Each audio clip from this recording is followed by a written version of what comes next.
Operations Services Committee meeting on August 17th, 2021. If I can have a roll call, please. Ms. Hannah? Yes. Mr. McBride? Yes. Mr. Ewing? Yes. Mr. Riddle? Yes. Ms. Callahan Wozniak? Here. Ms. Leguizamo? Ms. Gonzalez? Yes. Yes, so we do have a quorum. We have item 2A, approval of the meeting minutes for the June 15th, 2021 OSC meeting. Mr. Riddle, I so move we approve the minutes as presented. Motion by Mr. Riddle, Second. second by Ms. Wozniak. Any comments or questions, corrections? Roll call vote, please. Ms. Callahan Wozniak? Yes. Ms. Hannah? Yes. Mr. Ewing? Yes. Mr. McBride? Yes. Mr. Riddle? Yes. Ms. Gonzalez? Yes. Yes. In the agenda, I don't know why it's out of order, but we already took roll call, which we needed to do to establish a quorum prior to taking the vote. So now we are at item 4A, discussion items for possible board action. Board resolution, annual waiver of facilities use fees for certain nonprofit organizations. Deputy Moulton. Thank you, Mr. President. Good evening, members of the board, superintendent, staff, and community. The first agenda item is the board resolution. Oh, You need to speak up. okay. Can't hear you. The first agenda item is the board resolution for the annual waiver of facility use fees for certain nonprofit organizations. And I'm sorry, Deputy Moulton. Ms. Hannah, Yes, sir. I know if it's hard for you to hear in the room, remember we are live on YouTube. There's a slight delay, but if you had questions or it's a better sound, you may pull that up on your iPad, if that works. Yeah, I'm looking at the agenda. I'm good. Okay, and then for Okay. those who are in the audience, Ms. Hannah is not feeling well, and so she's doing the responsible thing and participating by phone under the exception, as this is a health reason as to why she is not able to make it this evening. I apologize if you continue, Deputy Moulton. No problem. Thank you, sir. So this was brought forward as a request of the Board of Education. We as the administration agree with this request, so we are bringing forward this resolution this evening for your review. This resolution has been done in conjunction with the Operations Office as well as Legal Counsel's Office. And I would like to hit some touch points on this resolution because we will like to bring this forward next week at the board meeting. Mr. White is showing it on the screen for those of you in the audience so you can follow along. So, as you all know, we have Board Policies 1301, which is community relations with the district and other community partners, as well as Board Policy 3206, which is our community use of our facilities. We highlighted those items within this resolution as a reference point because it's a combination of those two items is what we're trying to capture here. What we're proposing is that with the current established facility use guidelines the district has in place, we will allow certain nonprofits within the area to utilize our facilities with all the same requirements. However, we're going to come with one resolution on an annual basis for facility fee waivers. Okay, and I'll go through how we determine who was on the list a little bit later. But these particular groups for the 2021-2022 school year are still going to be required and subject to all the standard provisions and conditions of the district's facility use manual. We noted under the therefore clause of this resolution all the items that these individuals will still ask to comply with in order to use our facilities. We're just simply not going to come forward with a waiver.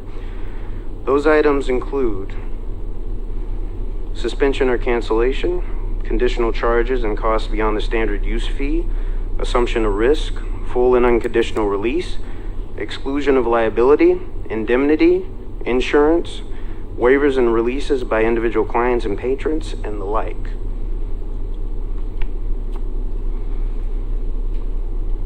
We have noted in the resolution that from time to time, we may add some non-for-profits to this list, particularly if there are groups that have not done regular business with the Waukegan School District.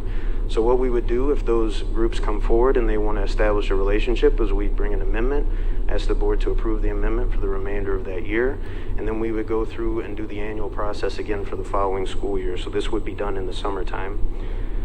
This resolution applies to the nonprofits listed here: Ballet Folklorica, Beacon Place, Boy Scouts of America, Child Evangelism Fellowship of Illinois, Community Action Partnership of Lake County, Employee Connections, Girl Scouts, North Shore Life and Learning Center, Waukegan Arts Council, Waukegan Band Foundation, Waukegan College, and the Youth Justice Awareness Action Month. These groups were identified based on historical requests of use in our school dude system and the waivers that we've brought forward in the past, going back to the 2017-2018 school year. So this is the item we hope to bring forward to you next week for voting. And again, we will do amendments if any new organizations express interest in working with us, and we will do this on an annual basis each year.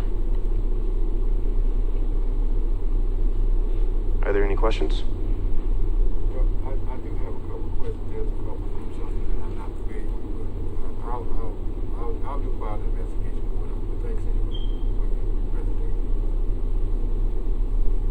Any other questions? Yeah, I was wondering, Mr. President, if this was a fluid document, and if other non-for-profit organizations had the option to be added to the list. But Mr. Moulton did answer that question. Thank you, Ms. Hannah. And Mr. Riddle had a comment? Just a comment. I'd just like to thank you, Mr. Moulton, you and your team for doing this. I know Ms. Leguizamo brought this up a little while back, and I thought it was a good idea. Most of the board members did, so thank you for working on this. And I think it improves our relationship with these community agencies that work with our students, and that we need to strengthen those partnerships. So I think this helps. Thank you. Thank you. Thank you, Deputy Moulton. We go on to the information items.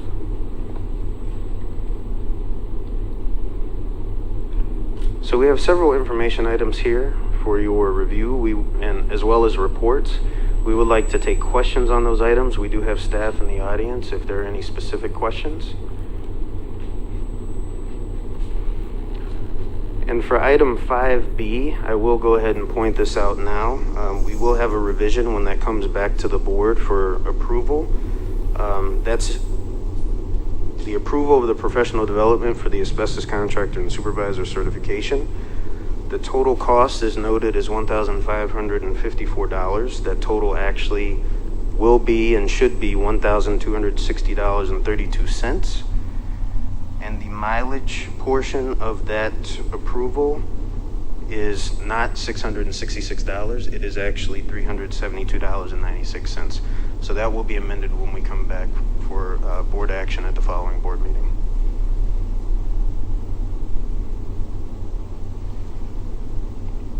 Are there any questions on the information items presented? And just for those who don't attend regularly, that's the opportunity for the board as well as those in attendance to raise their hand, be called on by the chair, and then they can ask their question as well.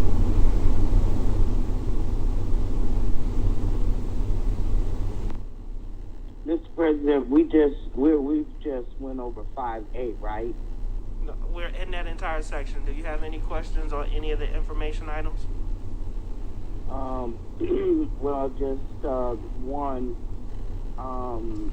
regarding 5F, our district-wide paper order, and I had requested to get the student supply list, and I just would like to look at it to compare it to what we purchased in bulk at the in the district, and to see what is stored in the warehouses to streamline the things that the parents are being asked to provide. I know we ordered a lot of PPE stuff, and I know we order annually paper, and I just would like to see that. I thought that I would have the information It was promised to me, but I don't have it. So I just want to know about that, about you know, in reference to the district-wide paper and the student supply list. Thank you, Ms. Hannah. So we will provide a copy of the student supply list to the superintendent to distribute to the board. This district-wide paper order is for what we do on an annual basis. We did not order as much last year because we were in remote most of the year, but this is what we hold at the warehouse for when schools need to order for their large machine replacements. So this is 1,680 cases of paper for the white paper for the annual district order. I Ms. know, Wozniak? I know paper prices are changing daily Yes. in my industry, and this paper supply is whacked. We're guaranteed this at this rate. So I did request, this is from our Omnia Partners cooperative purchasing agreement with Office Depot. I did request that they give us the price for a early September order because it needs to go through approvals and the warehouse is not yet ready to take all of the skids. This is kind of preparatory. I can't say that the price is guaranteed. Office Depot tends to send me paper prices on a quarterly basis. So based on their history and my communications with them, my assumption is that it's guaranteed. If it changes, I can let you know. But they haven't changed the price on us outside of their quarterly updates in my time in the district. It's just, It's I'm better than getting some of our previous notifications daily. purchases. Yeah.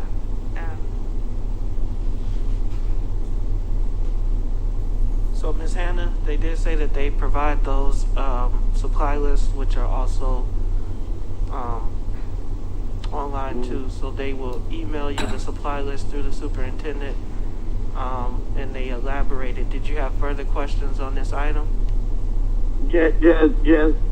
Well, no, but what are we using paper, papers, where we spend the 44,000? I'm not saying that that's,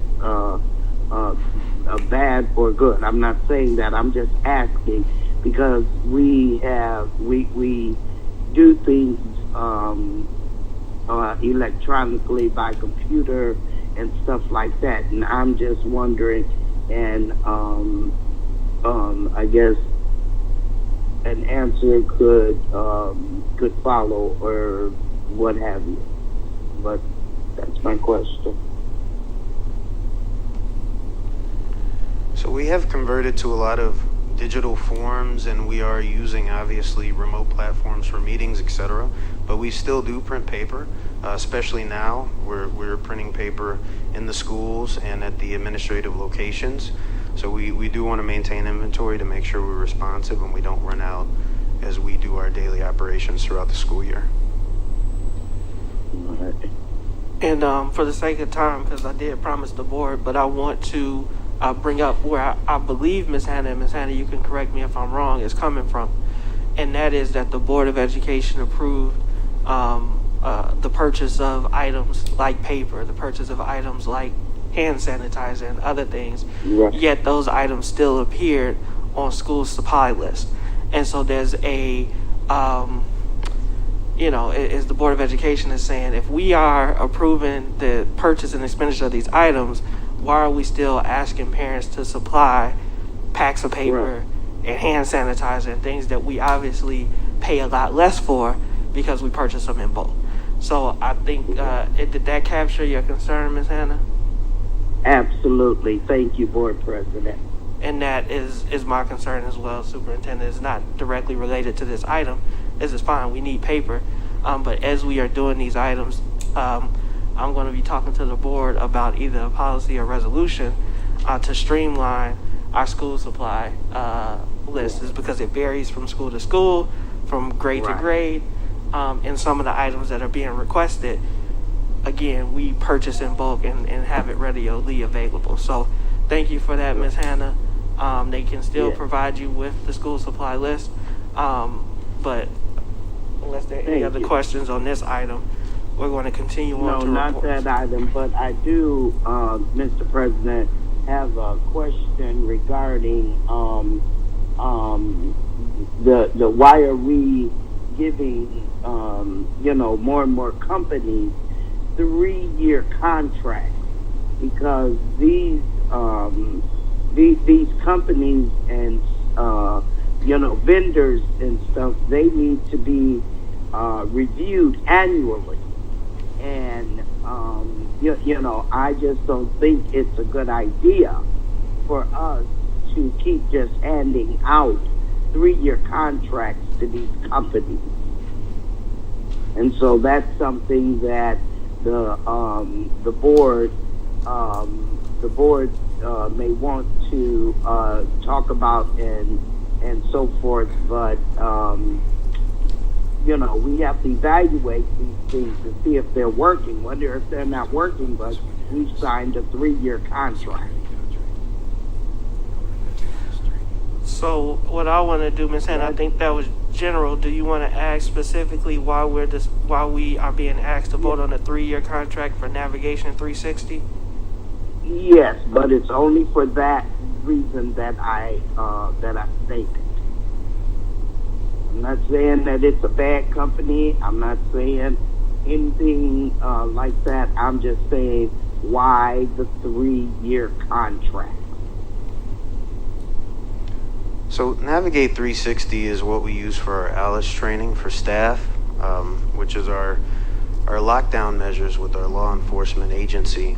We previously came to the board with this in 2018, requesting a 3-year contract. And this is partially a subscription fee where they take our information, they're recording trainings for staff, and we're able to track that. And we're also able to provide resources at the schools that need it more, depending on size, depending on the level of incidents, etc. So we're just requesting an extension of the current 3-year terms. This has been reviewed by Mr. Clary in the legal office, and we would like some sustainability with this. We certainly review this with them on an annual basis if there's any changes, users, etc. But we just want to lock this in for 3 years so that we can know what program we're working with over more than just an annual process. Thank you, Deputy Moulton. If we can move down to reports.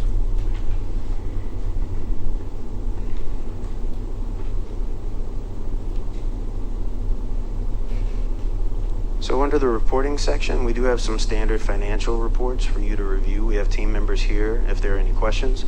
We also have, and unfortunately they couldn't be here this evening, but we also have some beginning of year information for Preferred Mills and Illinois Central School Bus Company.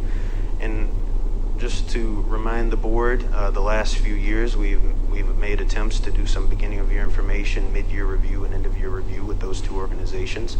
So this is just the beginning of year information for your review, and we will come back in January with a mid-year assessment. Are there any questions from either the public or the Board of Education on any of the reports?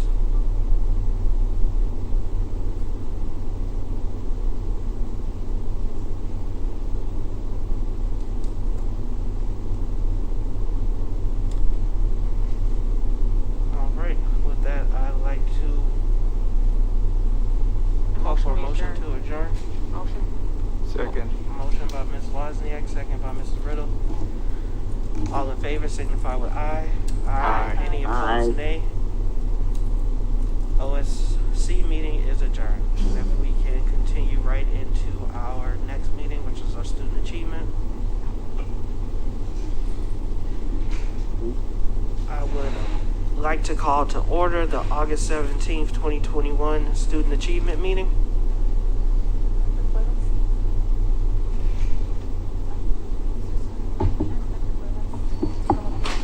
We're having connectivity issues. I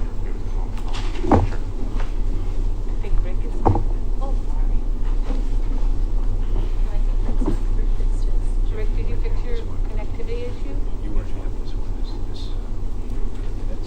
one. So you want to sustain this.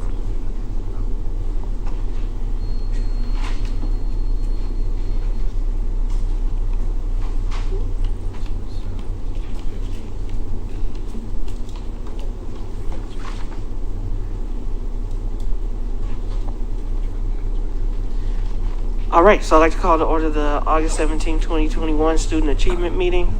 If I can have a roll call. Mr. McBride, Mr. Riddle, Here. Ms. Hannah, Yes. Ms. Callahan Wozniak, Here. Ms. Leguizamo, Present. Ms. Gonzalez, Yes. President Ewing. Here, so we do have all board members present. Just a reminder, Ms. Hannah is participating by phone due to an exhibition in the OMA. She's not feeling well and is doing the responsible thing by staying at home and participating virtually. With that, we're going to move on to item 3A, approval of the meeting minutes for June 15, 2021. Mr. Riddle, I so move we approve the minutes as presented. Second. Motion by Mr. Riddle, the second was from Ms. Wozniak. Any comments or questions on the motion? Roll call vote, please. Ms. Callahan Wozniak, Yes. Ms. Hannah, Yes. Ms. Leguizamo, Yes. Mr. Riddle, Yes. Mr. McBride, Pass. Ms. Gonzalez, Yes. President Ewing. Yes, item approved, motion carries. We're now at our information items. So go ahead, Deputy Cesario. Good evening, Board President, Superintendent, members of the board, members of the community. Thank you for being here. First item that we have is the Hand to Mind K-5 science materials. So this is just purchase materials for K through 5. I don't know if there are any questions.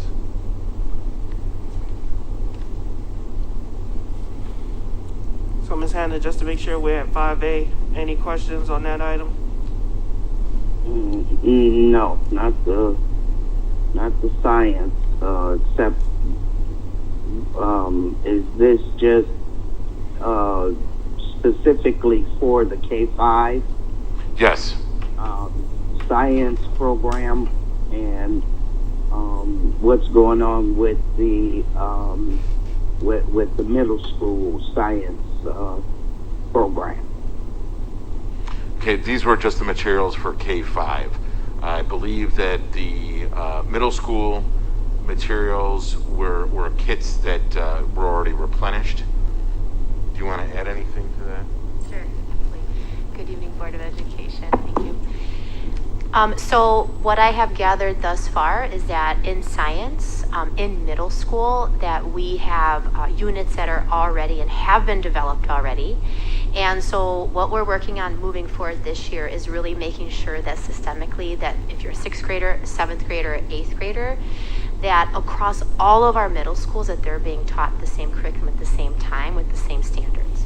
So with that being said, the materials have been ordered as of last year, and they're still coming in for middle school. And also, we're going to be looking and really getting feedback from the schools as to what else do we really need for that viable curriculum. Thank you. Thank you. All right, next item, if you want to continue. Yep. So the next few items here all have to do with, well, item B has to do with text resources for the curriculum maps. Mr. President, are the curriculum maps, do they include phonics? So we did purchase resources for phonics. The CKLA is a material that is phonics based. I'm going to let Ms. Ambrosio add any other additional details that are needed, along with Ms. Rice-Estrella Sanchez. So yes, we have I can't hear phonics, him. foundational skills actually And I'm sorry, if incorporated. you can speak into the microphone. Sorry, it's very loud. So yes, we have foundational skills time actually built into the curriculum maps, and we have purchased CKLA for monolingual students, and we have purchased Lunita and Estrellita and Aprendamos a Leer for bilingual students.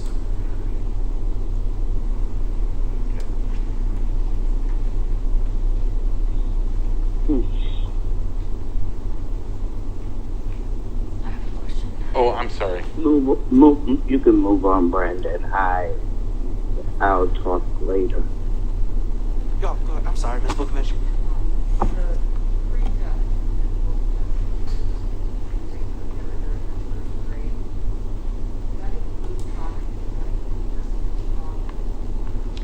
Copy of it.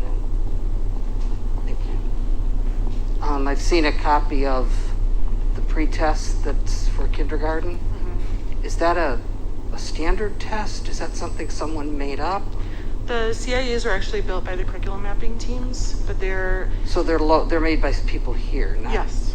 Okay. Yes, and it's to the CIA is based on the literacy standards, and the performance-based application is on the social studies and science standards. But like nonsense word fluency, phoneme segmentation, none of that's being tested for the primary kids? Yes, they're still testing for that as well. It's just not part of the testing that we're doing through the curriculum map. So they're doing that through DIBELS and the other pieces that we use. Okay. Yes. Okay, thank you. I have a question. Ms. Gonzalez?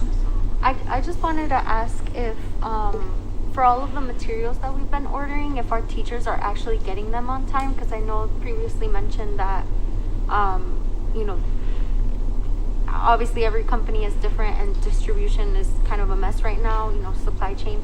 But are we getting them in time for our teachers to be ready for the second quarter? For the first quarter or for the second quarter? For right now. Yeah. How are we? And we've been getting some of them in. We have not. Our goal was to get everything in the hands of the teachers and in every school at the onset of the school year, right, last week. Because of some of the things that you mentioned, the supply chain is one, and materials themselves, it's been difficult. Do we have a gauge of how behind we are? I think we're actually better. I personally, and you guys can all weigh in, that was something that I worked on when I started, was to make sure that we shored up the curricular materials and that we started ordering earlier. So I think that we are in good shape. I think if there wasn't a pandemic, we would have had most, if not all, the items on time. But that is something that we're working on getting better and better at. And I just have to say that I want to thank my team, because we had a number of departures this year for people who had gone on to different positions and had promotions, and congratulations to them again. But that also left us with a smaller number of people to do that work, and we were able to do it, and I thought we did it really well. So kudos to my team members and to all the folks that assisted the principals and assistant principals with distribution, because they also had a big part in getting those materials into their buildings. And my follow-up to that is, what supports are being given to those teachers who don't currently have the materials in hand? So, do you want to go ahead? So we actually came up with a Plan B book list. And I apologize, Ms. Hannah can't Sorry, hear. I forgot. We came up with a Plan B book list for teachers and gave it to the principals before school started, and there are digital resources that the teachers could pull from until the materials arrived, which they have all arrived as of today. They have all arrived. Yes, they have all arrived. There are some on back order for some of the units, so we're still waiting for those, but the majority have arrived. I just want to add one other piece too. And one other piece here, the reason that we invested in Partners for Results and developing our curriculum and making sure that everyone had access to it online is for this reason. That if we didn't have materials for whatever reason, that folks, subs, teachers would have access to online resources and materials, as well as the scope and sequence and units of study. And right now, K to 5, pre-K to 5, we're in really good shape. We're scaffolding up to middle school and to high school. It's been a huge effort, but that's precisely one of the reasons, is that if there is an issue with receiving materials, then it's not like teachers don't have tools to teach, and that's why we're working towards. Thank you. Thank you all. Ms. Go ahead, Ms. Vukovic. You know, the people at home can't hear, so You have a great teacher voice, but Well, yeah. it's, my understanding the kindergartens do not have that reading material, and that they were told it would be a few weeks before it gets in. So Which ones? how are they supposed to? Is it the CKLA? That's the new product that we purchased, right? I don't know. I just know that they don't have curriculum, and Well, digital doesn't really work with kindergarten and first grade. I'm sorry, it just doesn't. So we do have curriculum. I just want to make that clear. We do have curriculum. We may have some materials that we had to order, some of the science materials that we just mentioned, but for the most part we do. And if there's a school that we don't have, then let us know right away and we'll make sure. I can have Amanda, do you want to? Okay. Well, that's. Thank you. Yeah.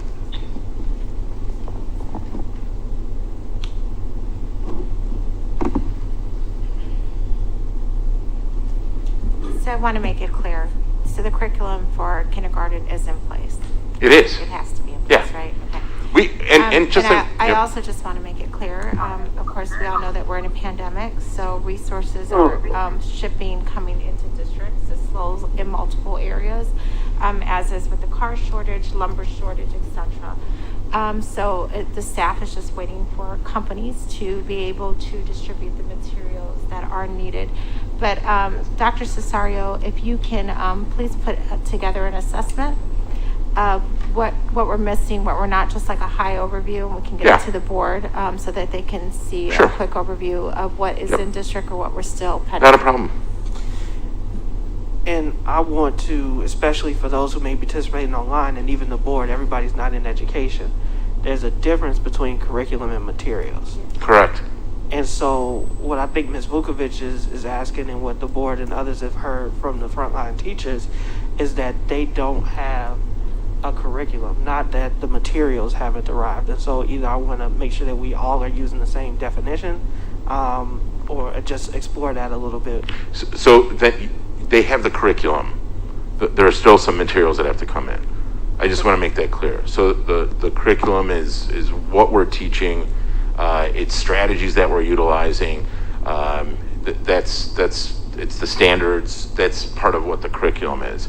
And what I was saying is that we have this mapped out electronically.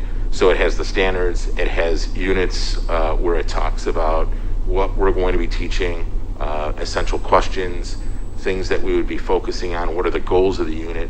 And then in addition to that, it also does have online reading resources. So like Reading A to Z, News ELA. We have some other resources where there is literacy online. If there are some schools that might not have the resources, we'll definitely look into it, or classrooms. But and as I mentioned, we don't have everything, but we certainly have. I think we're in a lot better shape than we've been in the last few years, even though we've been in a pandemic. But sure, yeah, the materials are different than the curriculum, and the materials are not the curriculum. So I think that's important to note too. Thank you, Board President.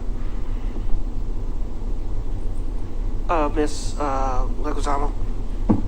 Mr. Cesario, so as it pertains to supplies, do you feel, or materials, do you feel that next year we're probably going to be in the same position, or do you feel it's because maybe we had shifted a little bit the calendars, reason why materials are not coming in on time? Just wanted to understand what this looks like going down the line. Sure. I think it's a combination of factors. I think it's a pandemic. I don't think the pandemic's the only reason.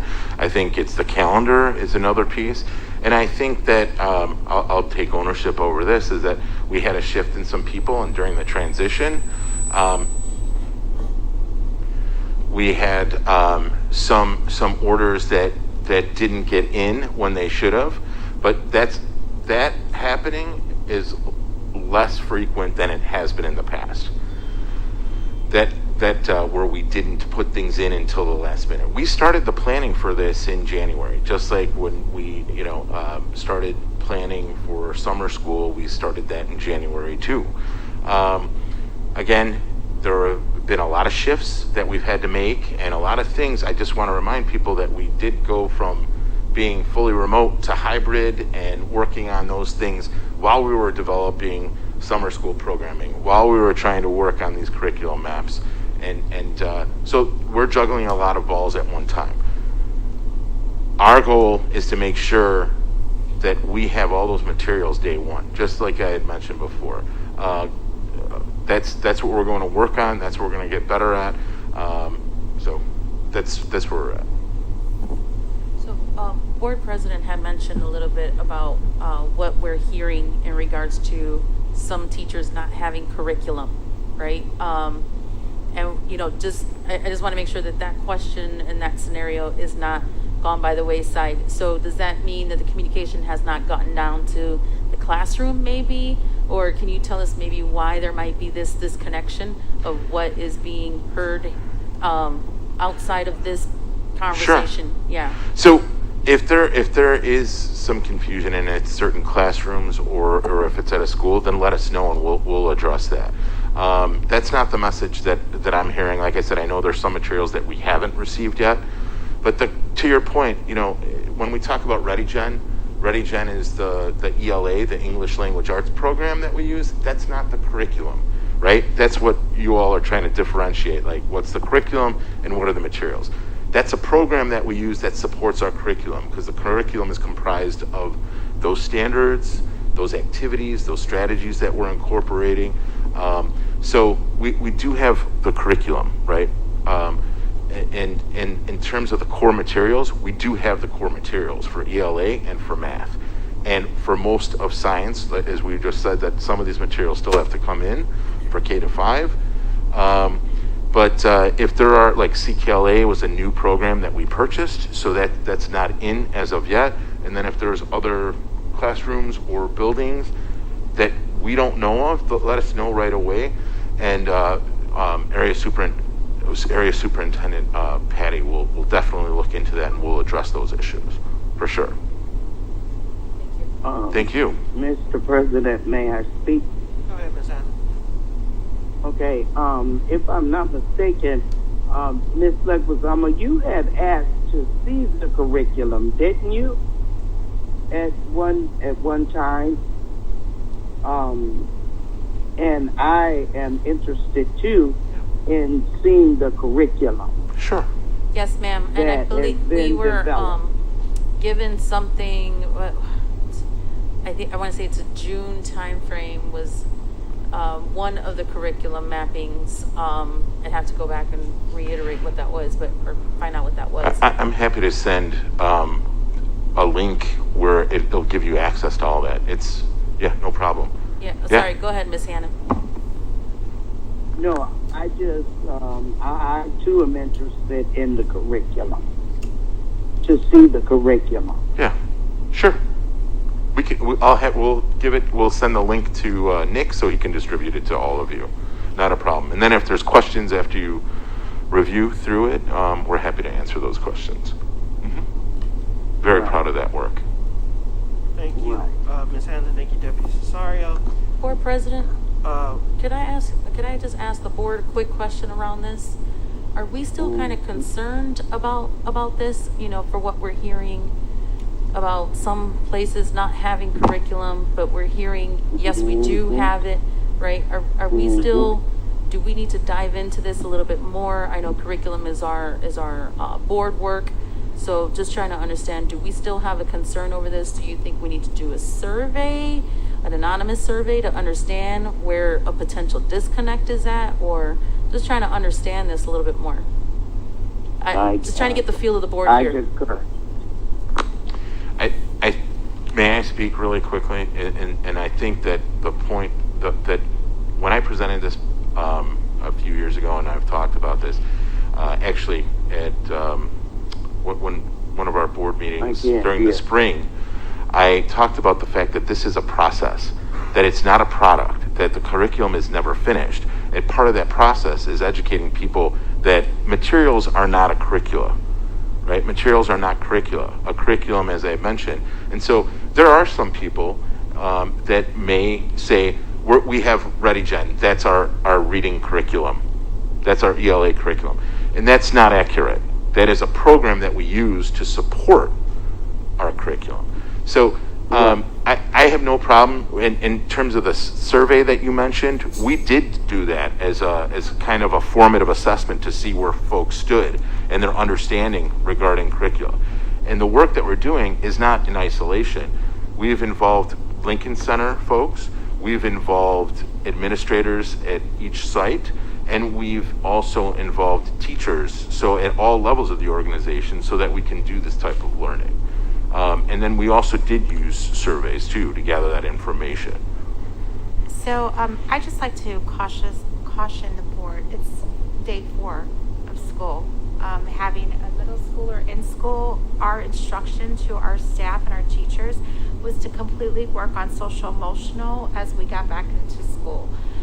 So day 4, for us to say the curriculum's not there, there's a massive problem in our school. To me, I don't know if I could say it's accurate because I don't know how far they're into it as of yet.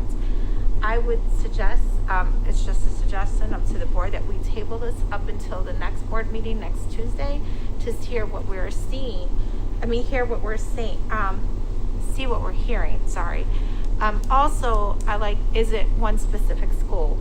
Because for us to go through all of our schools, if it's just one school, let's address the one school. And then my next question is, if we know of a specific school, we've talked about putting it on the radar. I would like to engage the principal on what is going on at the school, to let the principal get ahead of this first, before we open up Pandora's box and take on extra work that may not be necessary at this time. Not saying it's not necessary, I'm just saying it's day 4 of school. Can I make one last comment? Mr. President. Ms. Gonzalez first, and then I'll come to you, Ms. Hannah. Okay. Yes. So thank you, Deputy Cesario, for breaking that down for us. I am really happy that our students are back in school. I know that you guys are doing the best that you can.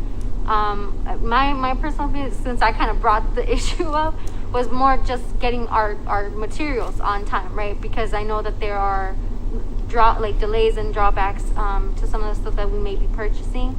I do think that we have a curriculum in place, because if we didn't have a curriculum in place, we wouldn't be ordering stuffs that help our curriculum. And I think maybe where the confusion is that I know our students are going through a lot, and our teachers are also going through a lot, and maybe just,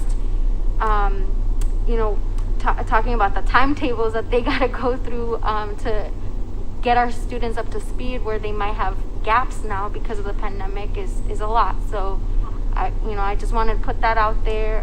I thank everybody's input, but that's where I was coming from. More of do we got the books? Do we got the the things that the students are going to fill out during class? Because I think what our curriculum is currently about is bridging a giant gap that the kids might be experiencing because they haven't been in school to the extent and capacity that we expected them to, because of this crisis that we're in. So yeah, I just want to put that out there. And I think, go ahead, Ms. Hannah. Okay, I appreciate the comment, Ms. Gonzalez. However, the district should have a curriculum that is being followed through district-wide curriculum. And if I'm not mistaken, I think that is what Ms. Leguizamo is referring to, and that too is what I'm referring to. And do we have the district-wide curriculum for each grade level, as well as are we having each school have a different curriculum? And that is board work for us to know this. And so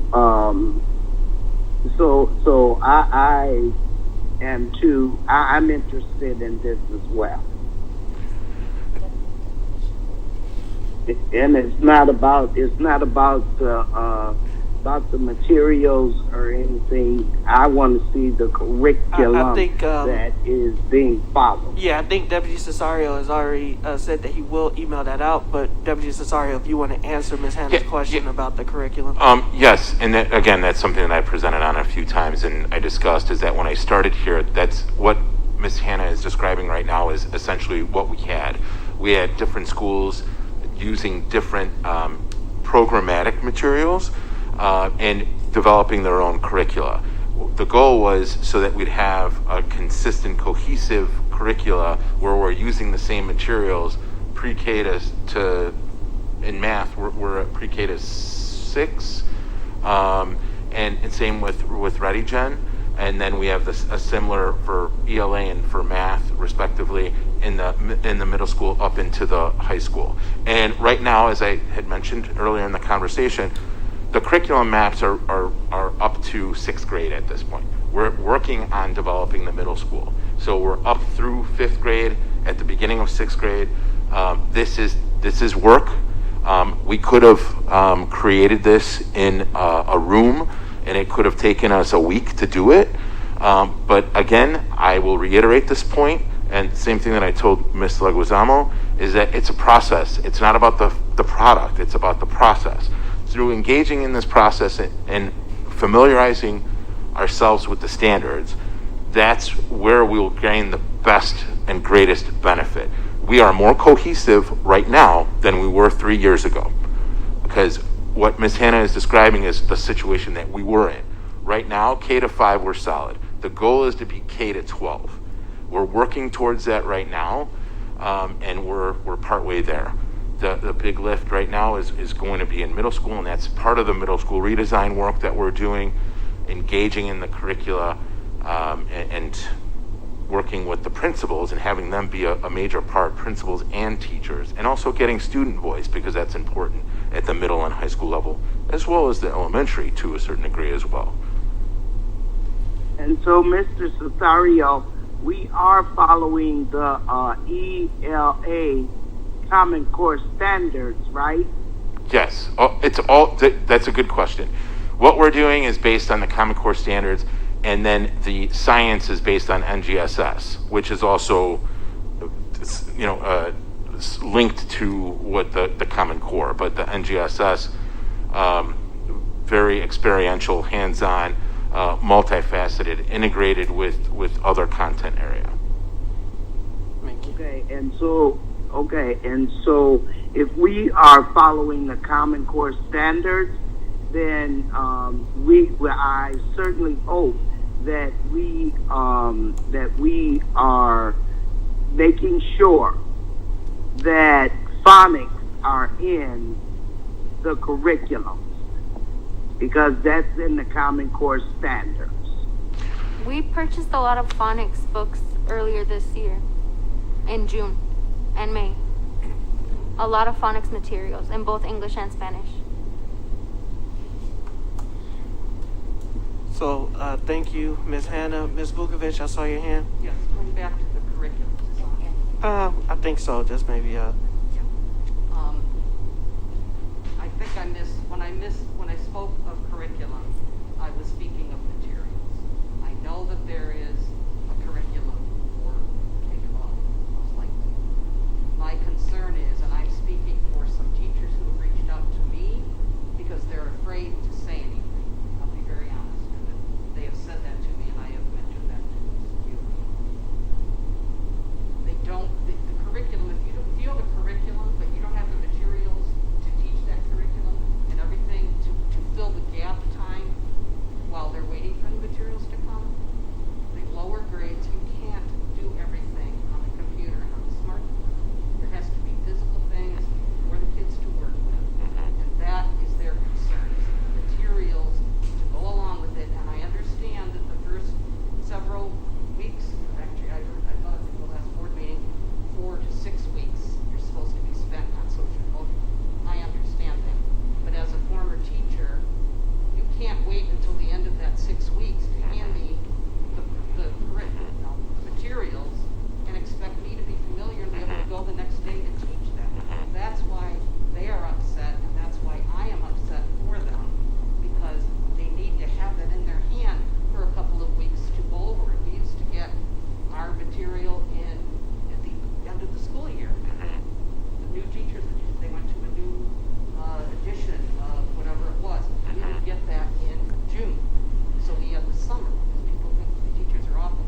Mr. Cesario, can I please speak? Completely agree with you, Mrs. Vukovic, but as you know and everyone else know, this year is not like anyone else. We have been in a pandemic, and materials on back order, just like supplies are on back order. I mean, mail takes a lot longer to get where it's going nowadays than it did previously. So this is not that we did not order materials. This is that it's on back order. It's not available as of now. In previous years, completely with you. But we have to remember that we are coming out of a pandemic. And our teachers, I mean, the whole teaching last year was completely different last year and from the previous year and the previous year of that. So we're just in a very peculiar situation right now.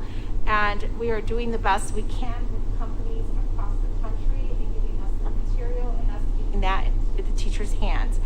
However, Dr. Cesario is going to take an assessment in which we will provide to the board on what is still outstanding and what has come in and where are the gaps that are needed, where are the gaps that we are seeing now. If we can get that to the board early next week, I really appreciate it.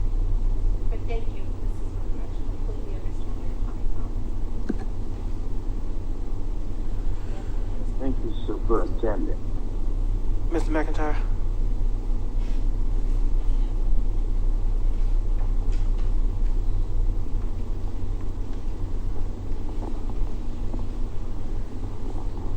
I'm not sure if this question is directed to the board as a collective or the administration. I'm not sure. But respectfully, is there an expiration date on how long we will have the pandemic as a reason for why it is that something is not going a certain way in the district? I can answer that. Thank you, Mrs. McIntyre. I think if we all watch CNN and the news, we are still in a pandemic. We currently have the new variant that is out, and I don't think anyone can answer that. Our nation, globally, we're just going through something now. So, I mean, I believe, trucking, everything, it's a very different world we're living in now. I would like to expedite it, but it's beyond our control. So once that conclusion comes, I wish it was tomorrow. It would expedite a lot for us and every school district across the country. But as of right now, we are still in the pandemic. And as we see, the numbers are increasing in certain areas versus other areas. So we still don't know what we're up against. So I don't think anyone in this room could give you that answer.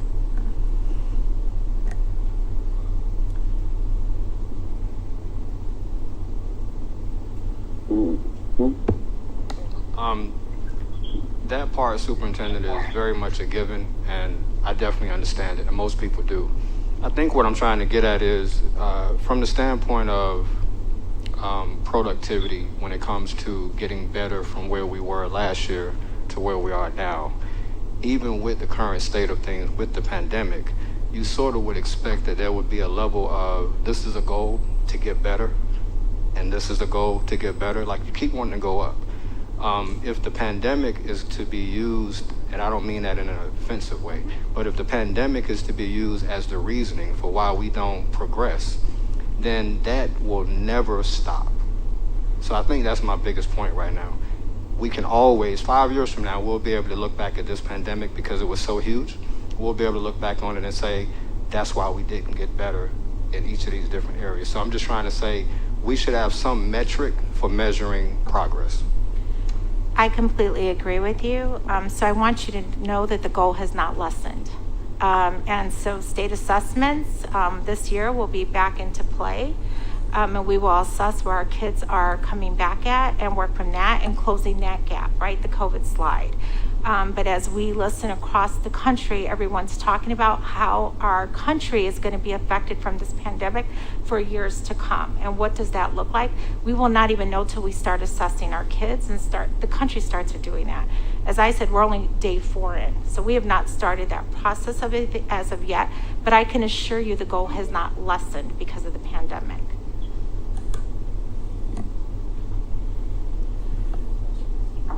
So, with that, we're going to move on to just 5B. It's not a very extensive agenda, so we may have some other questions that, I know the board did get a lot of their questions in, so this should be relatively quick as we move through the rest of the agenda. But now we're at 5C, which is just a standard request for NAPSI. Any questions on that item? Item D, I know this is one that is important to Mr. McBride, but it's the Diverse Learners is requesting approval for Ombudsman Plus program 3-year contract for school years, the school years that are represented, and the total amount is $1,754,790. So I know Mr. McBride. Can we? Yeah, well, once again, when I have a problem, I just go to the source. So I've talked to the individual that I need to acquire the information that I was concerned about, and I'm satisfied. Thank you, Mr. McBride. Ms. Hannah, did you have a question? Well, just when can we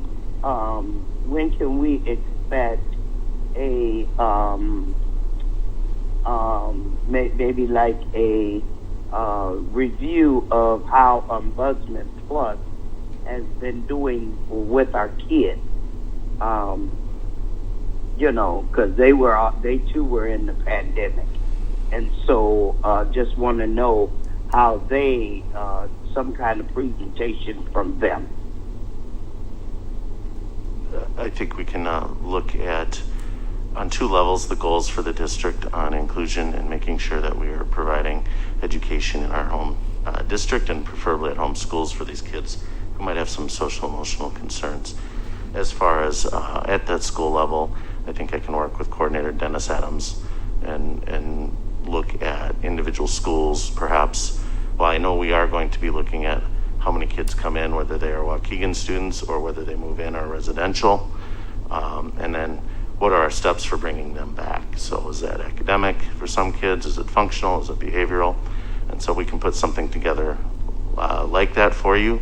Of course, it will be over time. So attendance at these schools also, unfortunately, was often in person and often virtual. And so they had their different challenges. This school does deal with students with more emotional and social emotional concerns, so it's a little different than judging academics.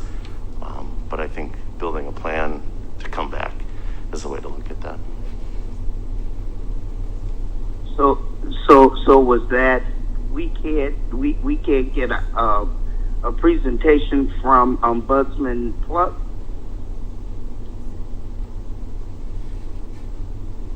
We can contact them and look into it and see they could provide what their services are directly to the board if you like, and we can look into that and see what their data is and what they're looking at for any metrics on recommendations to have students go back to their home district. Dr. Bublitz, if you would just contact Ombudsman Plus and maybe put something together and put it in for information for our next student achievement meeting, that would be great. Yep. Thank you, Superintendent. Yeah, and Superintendent Dr. Bublitz, I believe I sent a very similar question to that. So I'll just wait for that response to come back via email to the board. Thank you. Dr. Cesario, if you can look at Mrs. Leguizamo's question and ensure it's... Did it come in later? No, I think it's earlier, but just relay. Yeah, no problem. Pass them Yeah, over to sure. Dr. Bublitz so he can make sure it's in his report with Ombudsman. No problem. Mr. McBride and then Mr. Riddle. The one question I did have, Dr. Bublitz, I wanted to know from a ratio breakdown, how many kids are we outsourcing to these alternative programs? And also I want to know what your ratio breakdown, what is the dollar amount that we're spending for each kid? If you do not have that, Dr. Bublitz, I'm going to ask that you do not guess, but you be ready to supply that to the board because I know those are a lot of numbers. Maybe we can do it at our next board meeting or we can get it to the board via email through Mr. Alajakis. And just to be clear, the reason I'm asking the question, I'm just trying to find out how many African-American young men are being sent outside of the district to alternative programs. That's what I really want to know. And I'm hearing that it's more than it should be. And if that's the case, which I do believe myself wholeheartedly, all of them don't need to have to be outsourced when at the end of the day after the IEP. And I just think we can do better in that respect, and maybe come up with some other solutions to keep them in district where we don't have to give $1 million. Highland Park, Glenview, Lake Villa all our money. I'm saying that our kids are bad and need to be there. So that's kind of what I'm asking the question. So, you with me? Okay. And we do have a 3-year plan that outlines the work towards that in order to try to provide as many services in-house rather than moving students out of the district. And just to remind the board, in board docs, there should be a previous presentation that we have presented on that, I believe prior to us leaving due to the pandemic. But if you cannot find that, we can resend that out, but we will get you current numbers. Mr. Riddle? That answers my question. And this has been going on for a while. It's just not didn't happen just because you got here. This has been going on for a while and it needs to stop. Mr. Riddle? Yeah, Dr. Cesario, I just wanted to clarify for myself, the Ombudsman Program Plus, is that our students, it says 30 slots, and I think previously we heard that some of those are not necessarily one student, but 2 students or 3 students. A person can be moved into one of those slots, and if they do well, they might go back into the school system and the slot is used for another student. Just want to clarify first if that's correct, and secondly, I wanted to ask, those 30 slots, it says right here in our board docs, $19,304 per slot for the year. So in other words, that slot could be servicing several students, not just one during the year.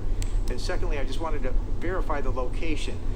That is on Sunset or Gulf, whichever it's right there, versus the other program that's out on Green Bay Road. That's a different program. The one, Ombudsman Plus is the one, am I correct, it's on Sunset?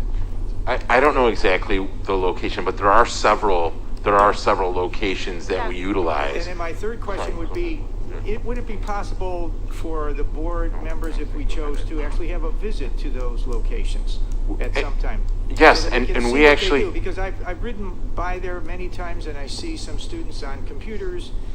It's a building, it's rather dark, you look in and it's various times of the day, you see some students there, some not. So I think it's probably run similar to the way AOAC is, that students come for certain times and then others come at a different schedule. So I wanted to clarify that. Sure. So I think there's a number of questions that you just asked.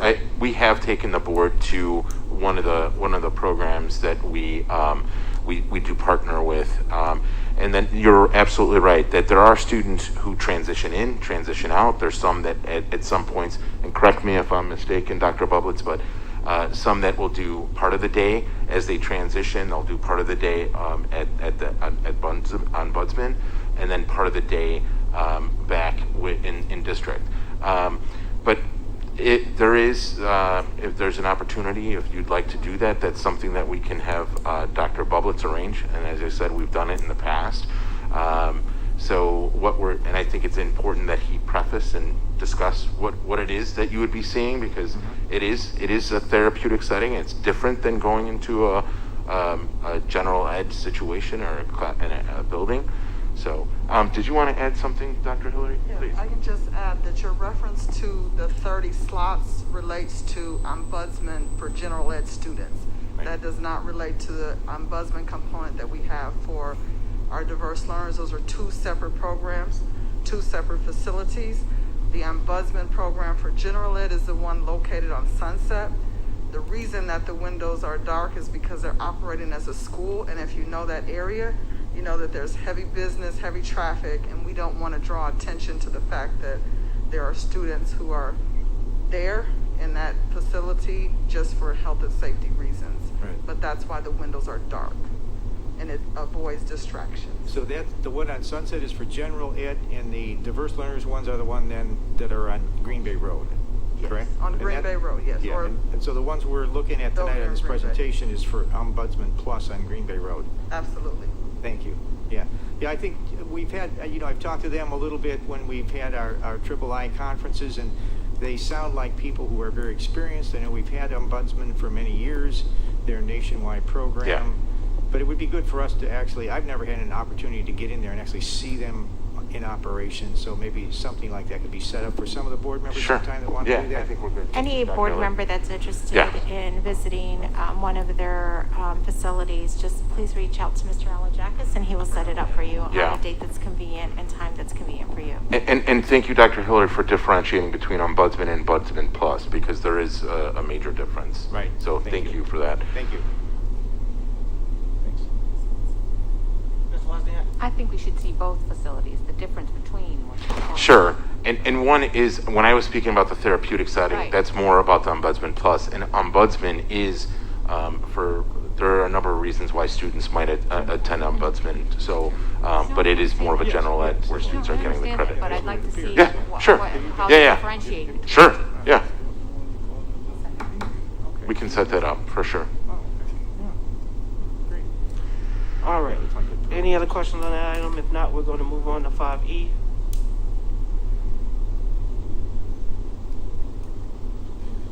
This is just more resources to support the mapping that we're doing.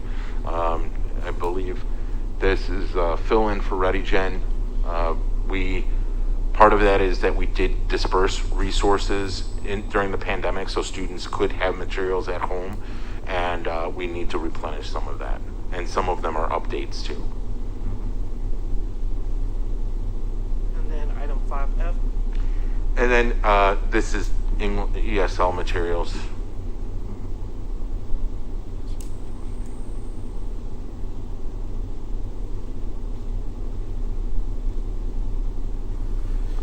And just for public as well as the rest of the board, I know that everyone is anxious to hear how the beginning of the year is going and has our own different experiences and concerns from parents. I'm asking the board to gather any of those questions or concerns and send them to the superintendent if you have not done so already, and please CC me, and we can work on what presentations the board and the community will expect at the next school board meeting.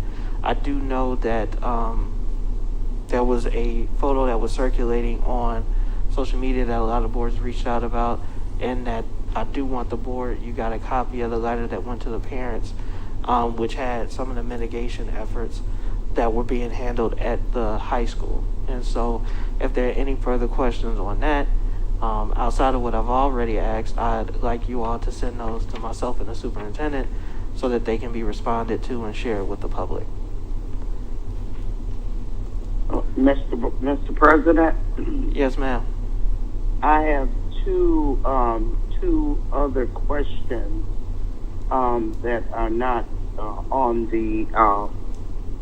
the agenda, sir. But the one is, I'm sure that you all received an email from the Hines law firm or something. Anyway, I read that, and I think it's something that we need to look into, and that's regarding the qualified interpreter training. And there was the ISBE on January 21st, 2021, resolved that the district must provide qualified interpreters at IEP meetings to allow parents that don't understand English training for the interpreters. And I'm going to forward what I am referring to both the superintendent and general counsel. And the purpose of these qualified interpreters is to have them go through a 6-hour training regarding special education terminology and protocol so that they can understand the IEP meeting. Therefore, they will be able to have a meaningful participation with the parents as they interpret, and they'll know about IEP meetings clear. So I will be forwarding this information to the superintendent and general counsel to look at it. And we probably need a policy regarding that. And the other issue is what is happening down at 214 Washington Street. There has been a lot of vehicles down there, and from what I understand, the board has not received a financial source for the building to date. And I'm just wondering what's going on down there where all the vehicles and so forth are down there. And that could, the answer could come at the next board meeting. Thank you, Ms. Hannah. All right. Thank you, Board of Education. Thank you for community for coming out and those who are participating remotely. With that, I would like to call for a motion to adjourn. So moved. Oh, actually, I'm sorry. We cannot adjourn. Is Miss where's Miss Vanderbroek? I need the exception. Please. Nick, can you get the exception, please? He's on it now. I apologize, public. What's happening is we are going into executive session in order to discuss a legal matter. I want to do it properly. And it will be no board action that is taken. It is just to brief the board on threatened or pending litigation this evening. And so the board will be going into closed session, then we will resume open session, and we will dismiss immediately after. So I do want to make clear that is why we cannot adjourn right now. But so I no. make a motion, Mr. President, that we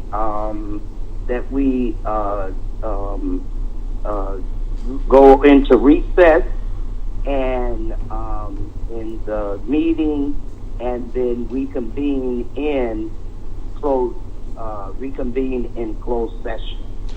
And I think I appreciate that, Ms. Hannah. I'm gonna wait for the exception so that we do it correctly and we go into closed session under the correct exception, and then we can call for recess and reconvene.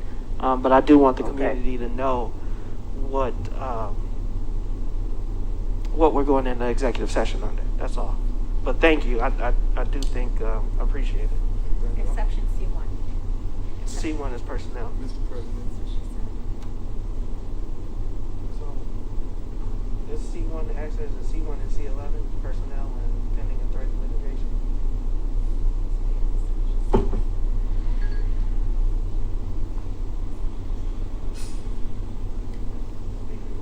And so, Mr. President, yes, ma'am. Make sure that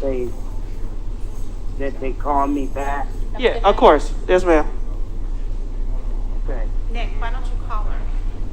She may not be in front of her phone. Call her. It's personnel. This is an interpreter, what they're talking about, not explaining to somebody. Yes. Right, I agree with you. Absolutely. We can go in closed session. For committee meeting.